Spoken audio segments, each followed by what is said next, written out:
Mandatory minicamp is off and running, and the Chiefs have their guys back in there, including Travis Kelce, fresh off the plane, and Trey Smith shows up. Let's break it down.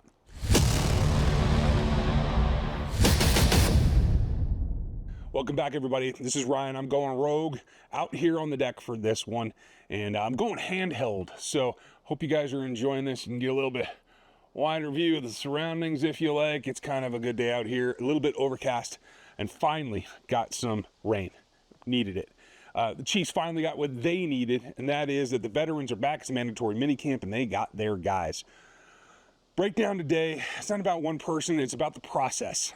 And the process is that you have to give guys a reason to care, a reason to come back in. A lot of folks were concerned about Trey Smith. Trey Smith showed up. Trey Smith showed, I'm going to be a teammate. I'm going to do what I need to do. Whether I play on the tag and I'm not happy about it, I'm still going to be a rich guy. I want to win a championship. I'm going to show up. I'm not going to be a distraction. I'm not going to do anything else that takes away from everything that we've built here. And I thought that was a great sign. I was starting to get a little bit nervous. I got to tell you the truth. But it doesn't mean that there's a long-term deal around the corner, but it does mean that it's not like, hey, we're not talking any longer. In fact, the fact that he's in town, sometimes for players, that can be something that sparks new negotiations. Now, we don't know. They haven't given us a lot, to tell you the truth, about how it's going or what they're doing or where they are in the negotiations. But I think that means that they're closer than maybe we thought originally or over the last couple of months, because they're trying to get it done is what this tells me. That makes me feel pretty good about it. So one thing down. Now, Travis Kelce comes in, and there's been a lot of rumor about Travis Kelce in the 25 pounds. Well, I don't see it. I'm not worried about it, but I don't see it. 25 pounds is BS. I don't know who told Albert Breer there or whoever else reported that first, but Travis looks good. He looks fit. He doesn't look like he's put on bad weight. He does look slightly lesser to me, which in his, could be swan song season, we don't know. In his state of mind, that's a good thing.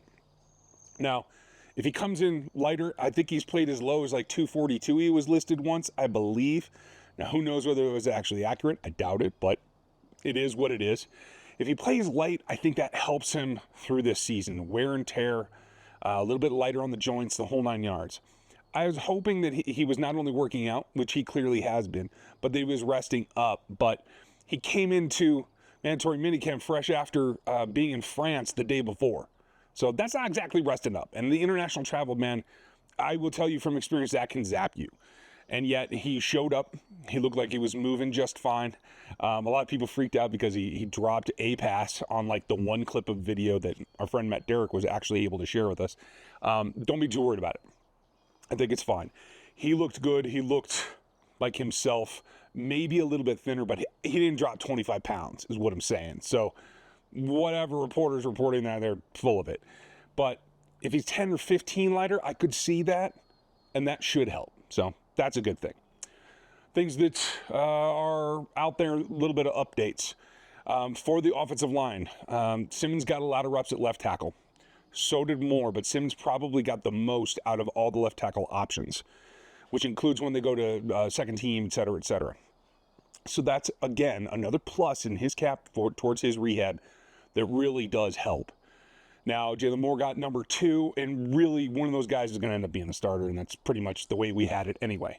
What's really interesting is with Trey Smith back, Trey got all the reps with the ones as he should, as a perennial, a guy that will be an all-pro.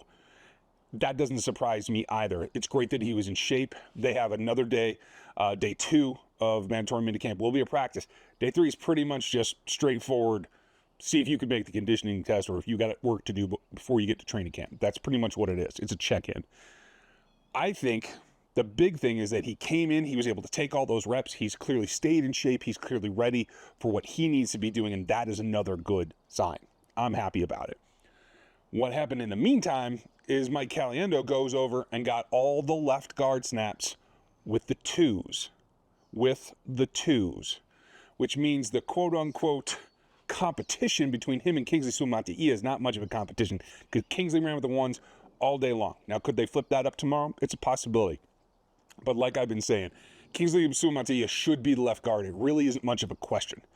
whatever growing pains he had as a tackle, as a sophomore, as a second-year player in at guard, I think he's going to be able to overcome those a lot.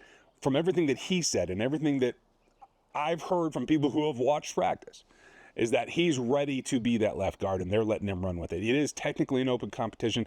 I don't think it really is, though. Mike Gallinano is not going to unseat Kingsley Sua Matia from anything that we've seen or heard to this point.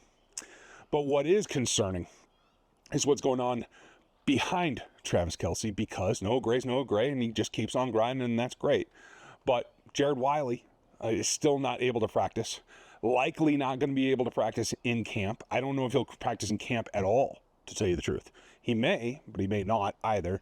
And now Brittingstool is sidelined. I mean, he's out there moving around, but he was in a hat, baseball hat, not a helmet. It was just helmets and shields today anyway. But he's in a sleeve on that right knee all the way up to his thigh, trying to protect that, trying to keep it loose. My guess is that signals soft tissue. I won't know whether it's, quad, ham, calf, who knows. Probably at this point with a rookie, you're looking at probably a groin or a hamstring strain that they're just trying to be cautious about. But he's out there moving around, shagging balls, doing what he needs to do as a rookie. So that's not like earth-shatteringly bad, but you'd like to see him out there competing. But those are two of their top 4 guys. Nothing against Robert Tonyan, and they're going to keep feeding him the ball in the meantime. But they need more bodies. And I like Cup, but they still need more bodies. So tight end is still a position to watch. Just keep an eye on that. Noel Williams making some plays still. Chamari Connor making some plays still, but inconsistent for both of them. But the lowdown is Trent McDuffie is all he's ever cracked up to be. He's on it full-time, all the time, ready to go. Not much of a question for Trent McDuffie. As we always know, he's not going to be much of a question. So he's already dialed up the intensity, and I like seeing that. The wide receiver group looks like they're taking it easy with Hollywood. He didn't get a ton of reps on day 1 of mandatory minicamp, but he was out there. There's no problems. He says he feels good, says he's fully rehabbed, and that's what you want, is to have the trio out there together that they didn't get last year. I don't even know how many snaps they were able to play, all 3 of them, with Xavier, Rice, and Hollywood at the same time, but I don't think it was hardly any, if at all, to tell you the truth. Just to have the trio there with Kelce, with the running backs, whoever that's going to be, whether it's a pass set or a run set, that's an advantage and something that they haven't had in a while that they just got to keep cultivating.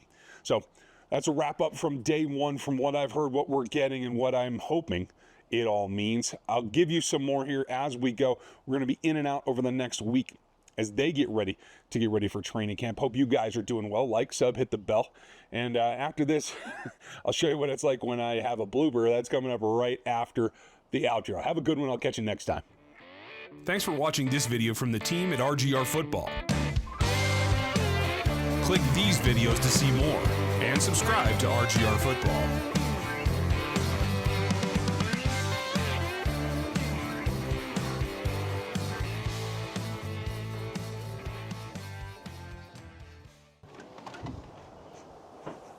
Well, they finally went and did it.